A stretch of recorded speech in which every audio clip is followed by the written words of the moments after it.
Con el auspicio de ATI, 20 años contribuyendo al desarrollo de la región. XQM, soluciones para el desarrollo humano. Colbún, nuestro horizonte es transformar la energía.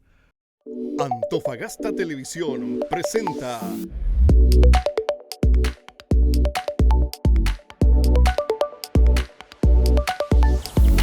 Visión Sustentable, el futuro de la región.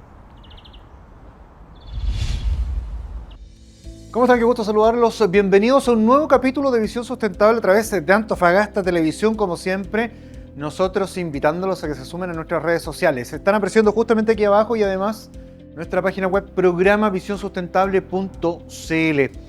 Quiero comentarles que vamos a comenzar el capítulo del día de hoy con una de las entrevistas importantes que hicimos con la Asociación Chilena de Energías Renovables, ACERA. Cumplió 21 años. Algo tremendamente trascendental en un país que se ha transformado en la capital energética del planeta. Veamos qué conversamos con una de sus directoras. Vamos a la entrevista. Oye, encantadísima, Carlos, muchas gracias por esta invitación, este contacto con Antofagasta. De verdad, para nosotros muy importante también hacer llegar nuestro mensaje a todas las regiones y especialmente una región tan importante para las energías renovables como la región de Antofagasta. Bueno, ACERA es la Asociación Chilena de Energías Renovables y Almacenamiento, que agrupa cerca de 150 empresas. Y lo importante también, Analía, ustedes estuvieron celebrando hace muy poco los 21 años. Contémosle un poco a la gente cómo han sido estos 21 años, cómo funciona ACERA, cómo se vincula también en nuestro país. Oye, muchas gracias por además este espacio. Yo de verdad disfrutamos mucho a propósito de nuestros 21 años de celebración. Bueno, ACERA, como tú ya lo introdujiste, es un gremio, una asociación que reúne socios que están obviamente en el ámbito de la industria de las energías renovables, del almacenamiento y en este propósito, ¿cierto?, de poder difundir, poder explicar y también poder, obviamente, aumentar la actividad económica de este sector de energías renovables en Chile.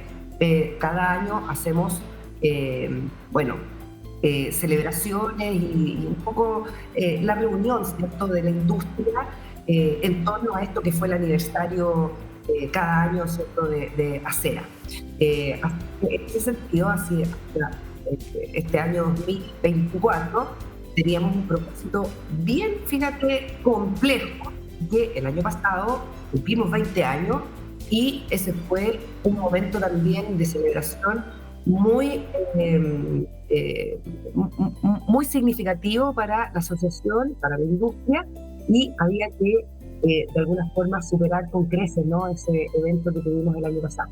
Así que este año tuvimos una celebración en formato de cena, digamos, una cena de la industria de las energías renovables y del almacenamiento, que reunió a más de 750 personas, cuestión que fue evidentemente un récord en términos de asistencia, y distintas autoridades, distintos ejecutivos y distintos representantes de la industria y también de los consumidores en torno a este propósito que te contaba, Carlos, respecto al aumento de la penetración de energías renovables para abastecer el sistema eléctrico de nuestro país. En ese contexto, estuvieron presentes distintas autoridades, el ministro de Energía, la ministra de Medio Ambiente, algunos parlamentarios. Se hizo un análisis hoy día, cómo hemos ido avanzando, en qué contexto estamos, porque sabemos que la industria energética también tiene algunas trabas, pero ha irrumpido de muy buena forma lo que es la energía renovable, con gran fuerza. Eso quizás es un aliciente. ¿Cómo evaluamos el contexto actual? Claro, mira, estamos en un momento en donde las energías renovables ya no son una cuestión nueva o una anécdota, digamos, a la altura de lo que fue hace 10 o 15 años, cuando tú realmente solamente te podías referir a las experiencias de energías renovables en la matriz eléctrica como pilotos, ¿no? Hoy día, mira el porcentaje que te voy a dar de penetración de energía renovable en la matriz eléctrica. O sea, de toda la electricidad que se consume en Chile, hay un 38% que es producido o abastecido por energías renovables no convencionales, básicamente energía solar y energía eólica. Pero si tú a ese porcentaje le agregas el 25% que representa el aporte de generación hidroeléctrica, que también es una energía renovable, vamos a decir convencional, porque es aquella que en el fondo siempre tuvimos en Chile. En la más tradicional, entonces, claro. Entonces, fíjate que estamos llegando a porcentajes cerca del 65% de nuestra matriz eléctrica abastecida por energía sin emisiones. Y energía, por supuesto, que también es más barata desde el punto de vista del costo sistémico que estas energías tienen en general. Hay una cuestión importante, fíjate, que yo creo que hay que señalar. Fíjate que si tú me preguntas cuál es el consumo energético de Chile, hay que diferenciar el eléctrico de toda la matriz energética, ¿no? Lo que significan los distintos energéticos que consumimos en Chile. Entonces, nuestra descarbonización o la penetración de energías renovables, lo que ha sustituido de alguna forma la energía eléctrica que se genera con carbón y con otros combustibles fósiles, ha sido tremendamente exitosa, pero aún nos resta un gran porcentaje de consumos directos de combustibles fósiles que hay en la matriz energética. Hay un 22% abastecido por electricidad, de eso el 38% es energía renovable no convencional, el 25% es hidroeléctrica, pero en la matriz energética completa, cuando hablamos de este global, hay todavía un 64% de combustibles fósiles que además, querido Carlos, representan un gran costo un gran gasto, digamos, para la economía, ¿cierto?, nacional. Nosotros somos importadores netos de combustibles fósiles y eso nos cuesta plata. Y yo estoy segura que tú y yo, cada vez que ponemos benzina a nuestros autos, compramos la parafina o compramos el gas, se nos nota en el bolsillo el dolor de esos combustibles fósiles que todavía pagamos y que son caros. Bueno, de todas maneras, y hoy día además con el costo energético también que tenemos en el país, que sube y sube, ¿cierto?, por otras políticas, pero bueno, dentro de eso también hoy día habla que golpea fuertemente el bolsillo. Analía, en ese mismo aspecto, hoy día la transmisión de energía puede ser un tema, un factor determinante también que tiene ahí una traba, ¿o no?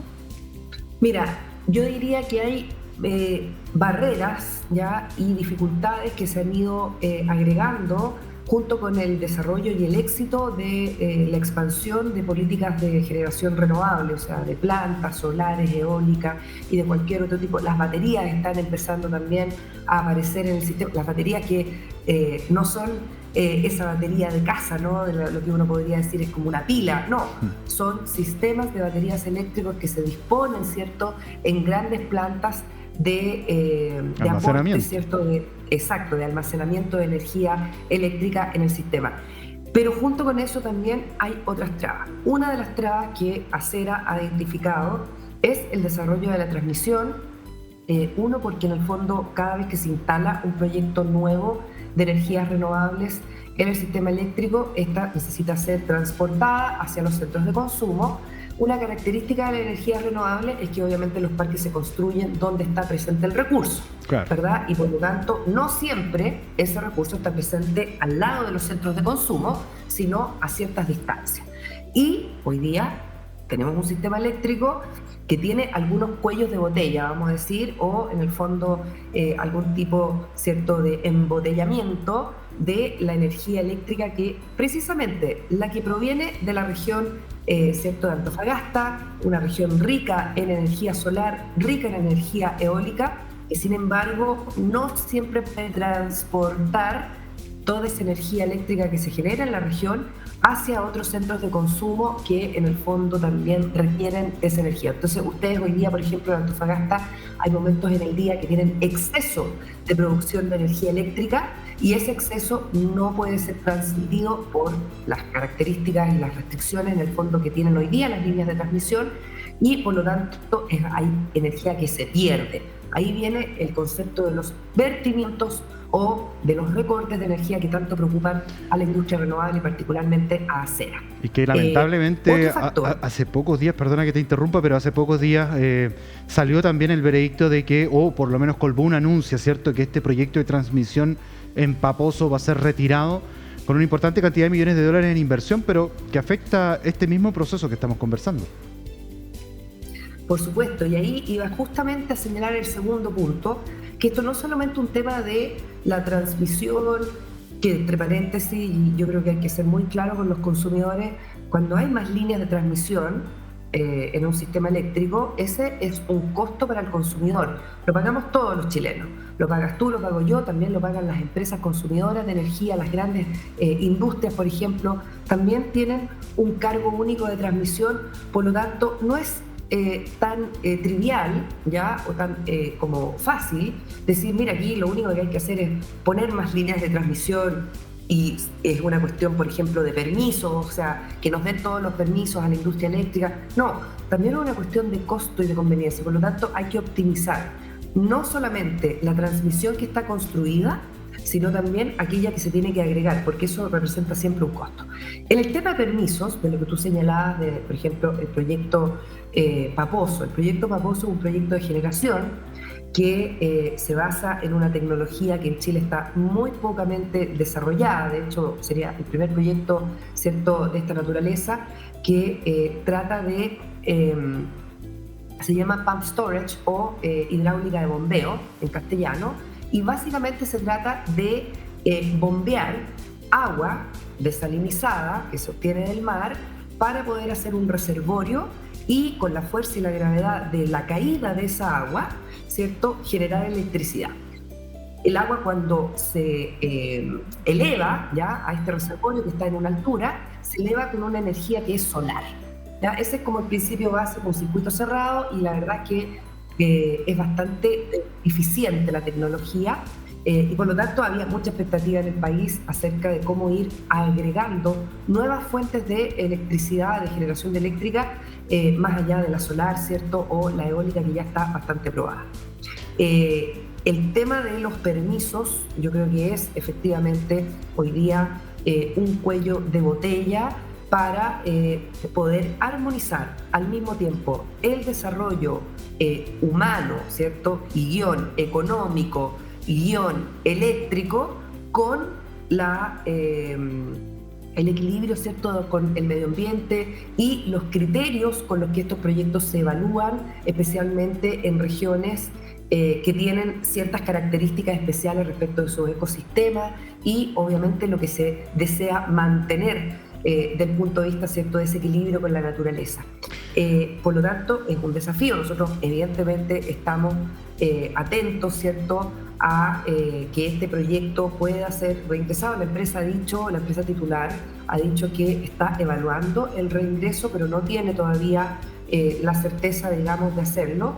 Pero esto que pasa con Paposo o con este proyecto específico también afecta a otros proyectos, tanto de generación como transmisión en el territorio, porque yo creo que todos estamos muy conscientes, ¿cierto?, de ese encuentro, ese punto, digamos, como que parece a veces ser un contrapunto entre el anhelo de tener más electricidad, más barata, más conveniente, pero también más limpia, con el hecho de tener infraestructuras que se van instalando en el territorio y que por supuesto son a veces, ¿cierto?, porque todas las infraestructuras que tienen que ver con el desarrollo económico tienen un impacto ambiental que obviamente tiene que ser mitigado o compensado por el titular que desarrolla los proyectos, ¿no? O sea, tenemos que vivir un sistema armónico. Analia, y ese yo creo que es el gran desafío de la transición energética, Carlos. Cuando tú te refieres quizás al tema de permisos, volvemos a un tema que es tan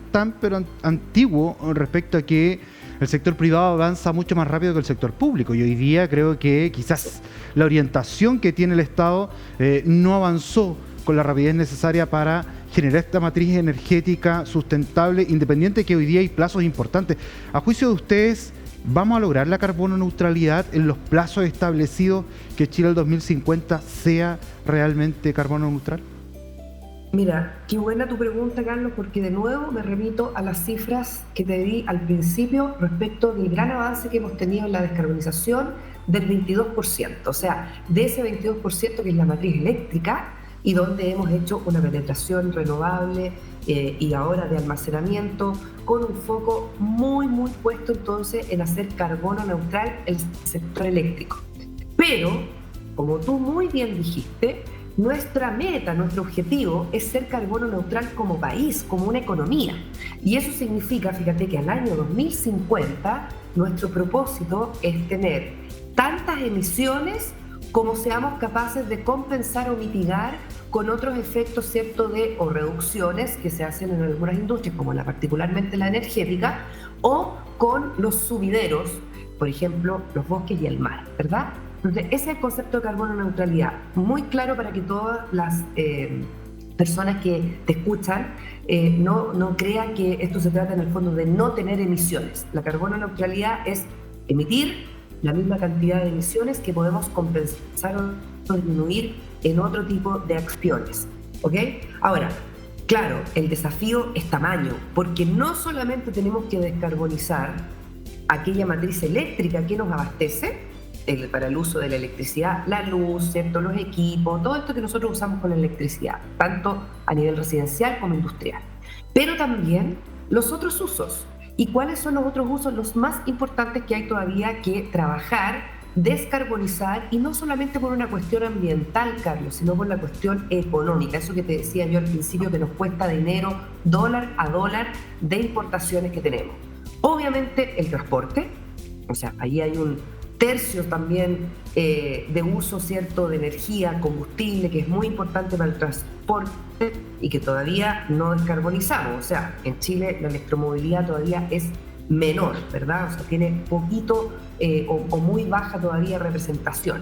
Y segundo, las soluciones de calefacción y refrigeración, que, fíjate la paradoja, mientras más pronunciados sean los efectos del cambio climático, esto que significan, por ejemplo, anomalías de temperatura, inviernos muy fríos y muy secos, sin lluvia, y veranos extremadamente calientes, con la consiguiente desertificación de zonas en donde antes no había desertificación. Entonces, la refrigeración toma mucha más importancia de lo que era, imagínate, en los años, no sé, en los 80, en los 60, ¿quién podía pensar en la necesidad de tener aire acondicionado? Aparte que la tecnología no está obviamente tan desarrollada como hoy día, pero no era una necesidad. Hoy día empiezan a ser cada vez más evidentes las necesidades de refrigeración y calefacción en base a electrificación, así como también la movilidad. Y eso es lo que nos va a permitir cumplir con la meta o el sueño de la carbono neutralidad, que yo, pensándolo en términos así de proceso histórico, nos queda muy poco, o sea, 25 años de aquí al 2050, es nada, ¿verdad, Carlos? Tiempo. Es poco tiempo, por eso te preguntaba yo si es que íbamos a lograr esos plazos. Ahora, se nos está yendo el tiempo y solamente me queda por preguntarte por el almacenamiento. ¿Cómo estamos trabajando ese aspecto? Porque hace muy poco también se han anunciado algunos centros en la comuna de Taltal, en Mejillones, ¿cierto?, de grandes baterías para insertar energía en los momentos, ¿cierto?, donde no la estamos generando. ¿Cómo avanza ese aspecto? Oye, pero haciendo un pequeño twist con la pregunta anterior, yo soy una optimista.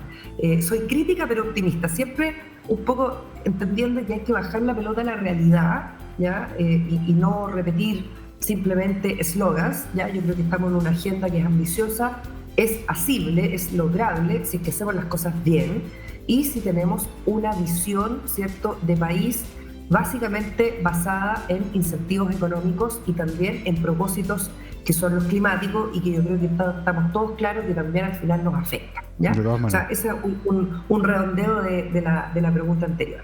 Respecto al almacenamiento, yo diría que vamos bien encaminados en términos de la respuesta que ha tenido la introducción de esta tecnología al sistema eléctrico nacional. Hay muchas empresas que están empujando proyectos de almacenamiento eléctrico o baterías más bien, muchas de las cuales están en la región, y por lo tanto, ¿qué va a permitir eso? Mira, además de poder trasladar la producción o la disponibilidad más bien de energía limpia y barata que se produce en el día para ser consumida en la noche, cuando por ejemplo el sol ya no está o hay menor recurso eólico, bueno, las baterías van a tener entonces esa característica de que pueden almacenar una energía que se produce a una hora distinta a la que en el fondo se tiene a propósito de donde está la demanda, ¿no? Yo creo que esa es una primera característica y es un poco lo que está impulsando el desarrollo, ¿cierto?, de las baterías. Hay otras características que son sumamente importantes también para la estabilidad del sistema eléctrico, que también la aportan los sistemas de batería eléctrica, que tiene que ver con la estabilidad de la red. O sea, una batería eléctrica puede aportar características de estabilidad, vamos a hablar en un lenguaje un poquito más técnico, que se llama la inercia de los sistemas eléctricos, y eso que, contrariamente a lo que pasa con las energías renovables, con la energía solar o la energía eólica, no siempre son capaces de proveer esta estabilidad del sistema eléctrico, a propósito de que son energías variables que entran y salen. Las baterías, en cambio, pueden aportar esta estabilidad. Para que sea súper entendible, mira, el hecho de tener nosotros un suministro eléctrico que no tenga una variación en el voltaje, o sea, que no se produzca ese efecto, ¿cierto?, cuando empiezan las luces a cambiar, ¿cierto?, a titilar, eso es efectivamente lo que logra aportar un sistema de baterías para estabilizar el flujo de electrones en la red y por lo tanto hacer el suministro estable. Uno, que no se interrumpa, ¿verdad?, que es muy importante, y segundo, que ese flujo sea estable. Entonces las baterías van a cumplir dos roles, aparte de algunos otros que son más bien a propósito de la característica específica de la batería más técnica, pero yo te diría que lo importante es la energía trasladada en el día a la noche y segundo, la estabilidad de la red. Y eso es algo deseable en nuestro sistema eléctrico que, descarbonizándose, va a tener cada vez más necesidad de cumplir, entonces, de mantener con esta seguridad del suministro para consumidores finales, residenciales, empresas, industriales, etc. De todas maneras, todo desafío o todo avance genera estos desafíos. Analía, queremos felicitarlos por los 21 años, queremos agradecer que hayas tenido la disponibilidad de conversar con nosotros. Sabemos que hay una agenda bastante ajustada y hay algunos viajes internacionales también para seguir vinculando a nuestro país y con estas materias energéticas. Así es que un abrazo para ti, felicitar a Acera por los 21 años y las puertas abiertas de Visión Sustentable para volver a conversar. Muchas gracias, Carlos. Nuestro eslogan de este año fue #La transformación es de todos. Y yo creo que eso, más que un eslogan o un dicho, yo creo que es una creencia y eso es lo que queremos transmitir y seguiremos transmitiendo, obviamente ya cumplido nuestra mayoría de edad, nuestros 21 años, ¿cierto? A propósito del público además al que queremos llegar, te agradecemos realmente este espacio porque nos permite hablar con los usuarios y las personas en el fondo que son usuarias de la electricidad y de la energía renovable. Así que por ello, muchísimas gracias. No, de todas maneras, y dar a conocer puntos bastante clave y muy entendibles. Muchas gracias, Analía, que te vaya muy bien. Hasta siempre, gracias. Bien, pues ahí estaba Analía Rojas, cierto, directora ejecutiva de Acera, conversando con Visión Sustentable y además celebrando los 21 años, con una cena de las más importantes en nuestro país. Bien, pues ahí estuvimos conversando respecto a lo que es la energía renovable, este 65% que puede representar, ¿cierto?, o representa la matriz energética de nuestro país. Con ello vamos a comenzar a irnos a una pausa comercial. Pero a la vuelta vamos a estar conversando con Sistema B. ¿Sabe usted lo que es una empresa B? ¿Qué características tiene? ¿Cómo se certifican? ¿Dónde y cómo se puede hacer? A la vuelta de esta pausa lo vas a ver. Estamos presentando Visión Sustentable, el futuro de la región.